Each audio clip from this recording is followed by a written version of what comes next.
chemical processing plants the size of a small town, with gas and electricity consumption in billions of kilowatt hours. Germany's economy needs enormous amounts of energy, but it's currently in short supply and more expensive than ever. We're already seeing significant declines in production, especially in the more energy-intensive production processes. Steel mills, heavy industry, mechanical engineering. The end of Russian gas supplies is catastrophic for many companies. The way that it's going to go this time means that not everyone can be rescued. Is Germany's time as an economic superpower over? Will entire industries collapse? And what can be done? The crisis is accelerating a transformation process that was inevitable anyway.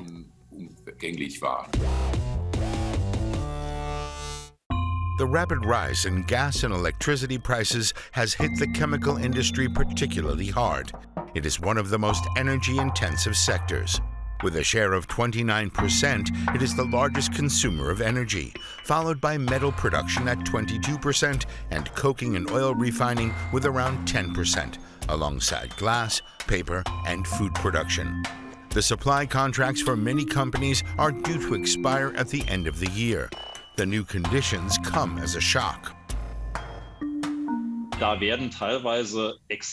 In some cases, extremely high prices are being announced for gas and electricity.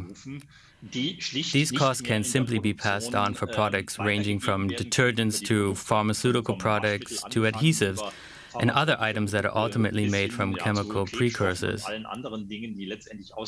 This will affect the entire chemical production chain from next year at the latest.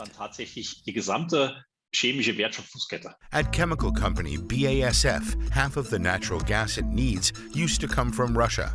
As early as the beginning of the 1990s, BASF built a gas pipeline with the Russian state-owned company Gazprom to its headquarters in Ludwigshafen. The company also provided financial support for the construction of the Yamal pipeline via Poland to Germany. From 2008, the company was involved in the construction of Nord Stream 1, and so Russian gas flowed at particularly cheap rates. The first mistake was dependence on Russia, and increasing that dependence even after the annexation of Crimea. The second big mistake is that we were too slow on the expansion of renewable energy.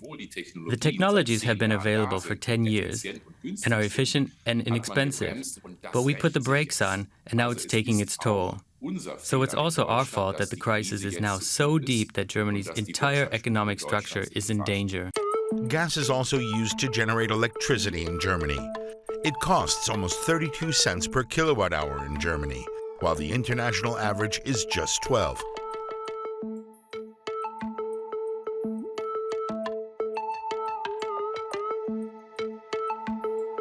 Expensive energy is becoming a problem for export-dependent, medium-sized companies.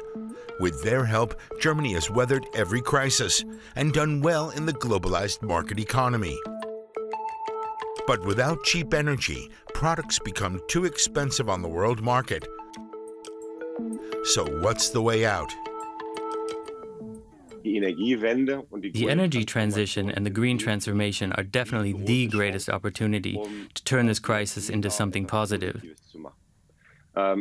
They can and should help us to really become a world leader again as an industrial country, as a country of engineers when it comes to sustainability, to renewable energies.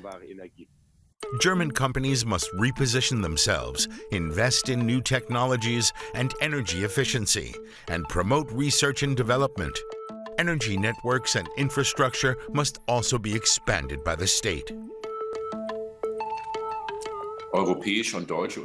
German and European companies need to develop a technological advantage by seeing more expensive energy not as a disadvantage over the next 5 to 10 years.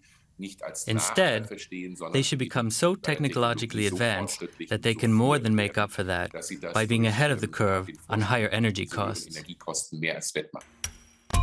Restructuring the economy is the biggest challenge facing Germany for the next few years. But time is running out.